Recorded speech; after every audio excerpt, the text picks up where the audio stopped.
Semua. Udah. Saya datang sendiri, nggak ada bawa siapa-siapa. Saya mau diskusi sama Imam. Nanti saya sabar, saya komunikasinya dulu.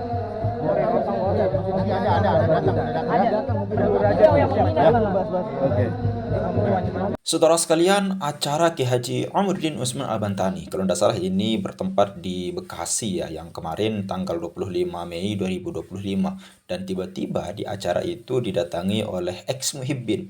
Dan Anda akan sangat kaget ketika mendengar siapa otak dalang daripada kerusuhan ini, saudara sekalian, dari ex Muhibbin, yaitu tidak ada salah lainnya, yaitu Tengku Qori atau Habib Qori, saudara sekalian. Dan sempat menyinggung bahwasanya dialah yang mendirikan PWI bersama Gus Abbas dan tidak ada daripada Ki Haji Amuruddin, saudara sekalian. Nah, mari kita sama-sama simak video yang akan sama-sama saya tampilkan ya. Siap. Allah Akbar.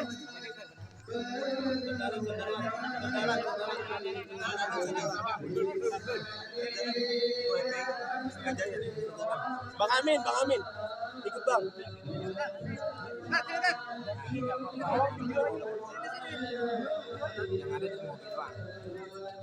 Ini ketua FPI 3 Jaya.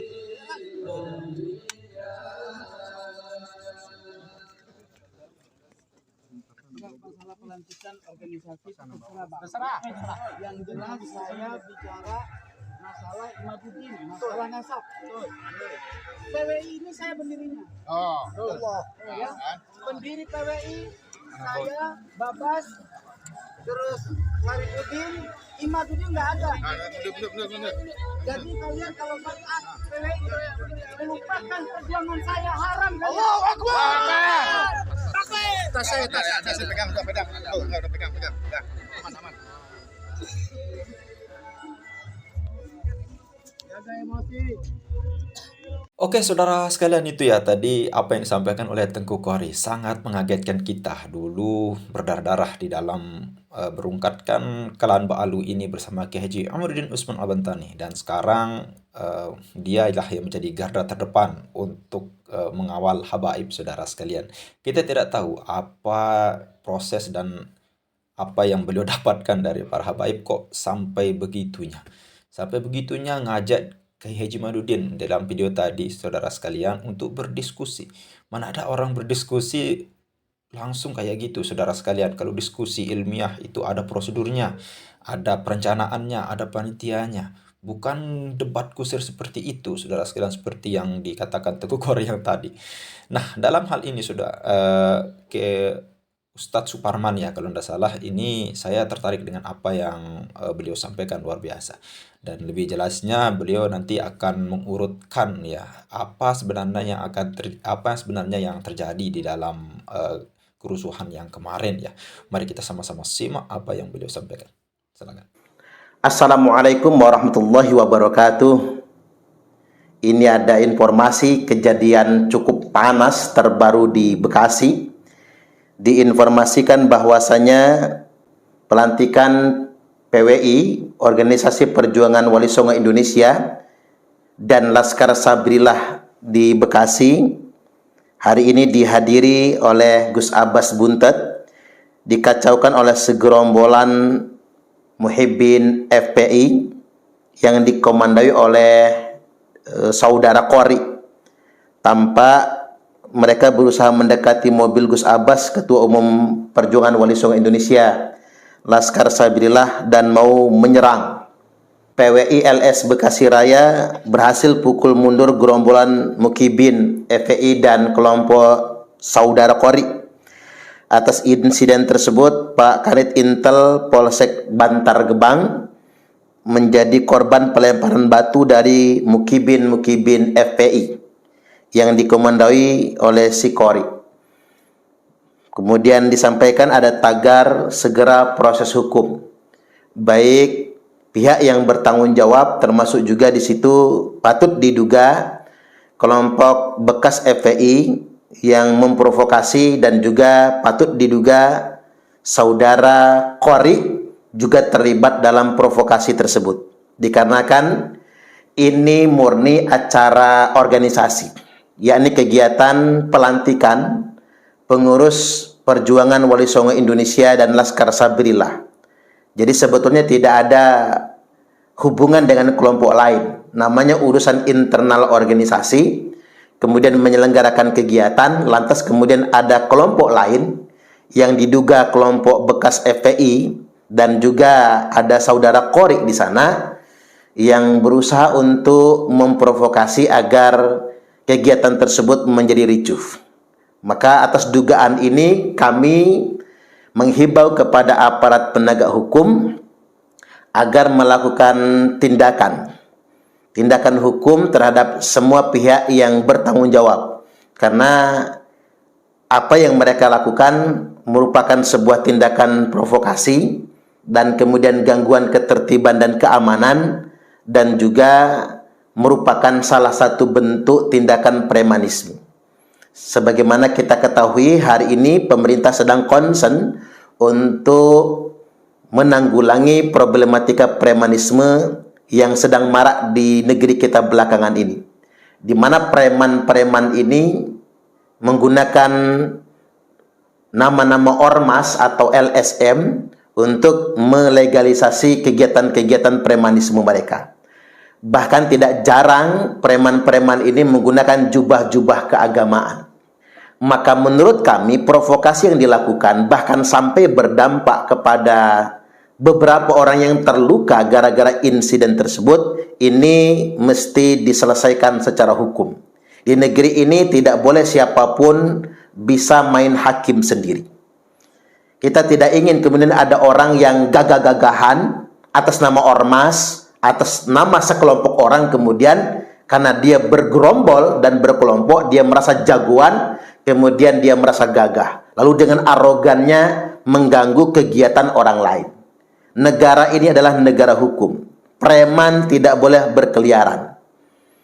Artinya memang wibawa negara sebagai negara hukum harus ditegakkan untuk mendisiplinkan orang-orang yang dengan arogan yang mengatasnamakan kelompok atau ormas, lantas kemudian menimbulkan gangguan terhadap kegiatan organisasi orang lain. Sekali lagi kami mendukung upaya pemerintah membentuk Satgas Anti Premanisme untuk betul-betul menegakkan hukum kepada preman-preman yang berkodok ormas ini. Jadi sebetulnya disinilah kita bisa melihat kewibawaan organisasi PWI-LS. Padahal PWI dan Laskar Sabrilah itu adalah organisasi yang sah, organisasi yang resmi, yang juga banyak kader-kadernya, banyak laskarnya, karena benar-benar menghormati negara, menghormati pemerintah, khususnya penegak hukum, maka Laskar Sabrilah tidak mau main hakim sendiri. Ya mungkin karena kegiatan internal PWI Laskar Sabrilah yang diganggu, mungkin saudara-saudara Laskar di sana sudah greget banget itu untuk melakukan aksi balasan. Tapi karena percaya di situ ada aparat negara, ada aparat TNI, ada aparat kepolisian, maka Laskar Sabrilah betul-betul menghormati negara, menghormati pemerintah yang sah. Tapi di lain sisi ada sekelompok preman-preman berjubah yang dia memanfaatkan negara kita sebagai negara hukum. Sok arogan, sok keras. Ini saya katakan sok keras. Padahal begitu ditangkap juga nyengir juga kan, nangis-nangis juga sebetulnya.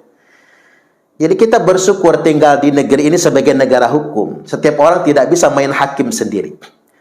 Tetapi kesabaran orang juga kan terbatas tentunya. Makanya kepada aparat negara segera lakukan tindakan penegakan hukum kepada semua yang terlibat dalam menimbulkan gangguan keamanan, termasuk provokasi terhadap kegiatan Perjuangan Wali Songo Laskar Sabrilah. Di sini tampak dalam narasi video tersebut ada saudara kita, saudara Qori. Ini sebetulnya teman saya. Saya juga bingung sama beliau.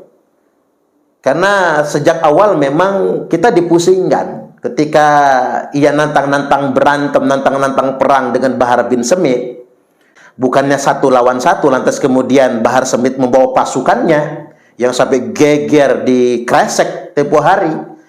Jadi Polda direpotkan, Polres direpotkan, TNI Polri direpotkan.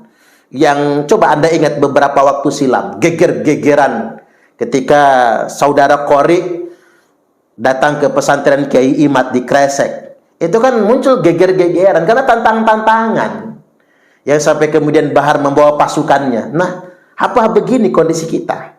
Gagah-gagahan, sok keras, nggak ada gunanya sok keras, apalagi ramean, apalagi bergerombol. Orang yang sok keras kemudian ramean dan bergerombol kan orang pengecut sebetulnya. Loh, apa juga yang mau dipamerkan dengan gerombolan itu?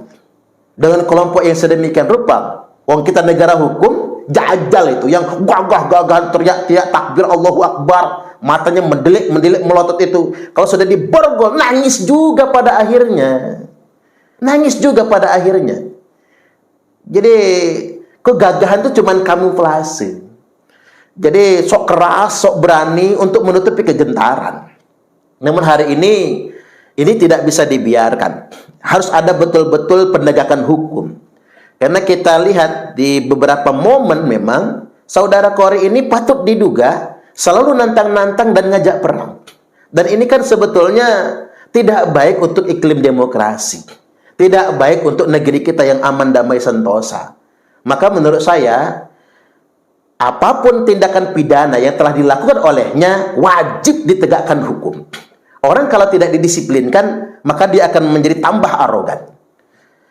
Selain itu juga memang negara kita sedang konsen terhadap upaya penanggulangan premanisme. Dan sering saya sampaikan bahwasanya preman itu ada 5 kategori utama.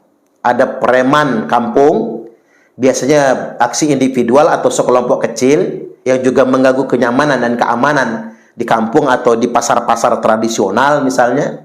Kemudian yang kedua ada preman berkelompok, preman ormas, berkedok ormas. Namanya ormas, LSM dan lain sebagainya, tapi pada kenyataannya melakukan pemalakan, pemaksaan dan lain sebagainya. Kemudian yang berikutnya, yang ketiga, ada preman berseragam, oknum-oknum yang berseragam resmi tapi memanfaatkan seragamnya untuk kemudian melakukan pemerasan.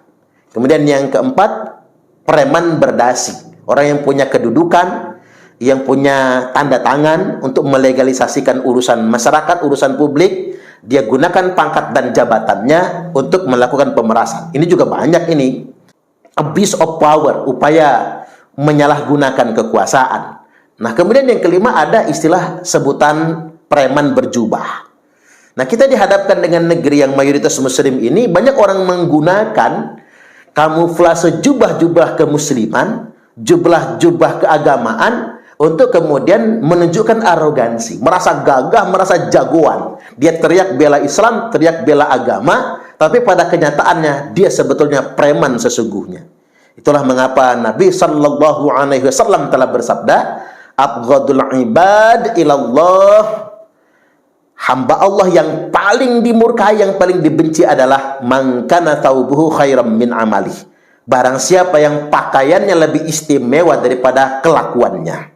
Angtakuna thiyabuhu thiyabal anbiya wa amaluhu amalal jabbarin. Jubahnya jubah malaikat, jubahnya jubah kenabian, tapi kelakuannya kelakuan preman. Mereka menggunakan imamah, baju putih, sorban dan lain sebagainya, tapi mereka meneriakkan suara, kemudian memelototkan mata, sok jago, sok hebat, menganiaya orang lain dengan teriakan takbir, dan pemerintah tidak boleh biarkan. Ini preman-preman berjubah harus ditindak.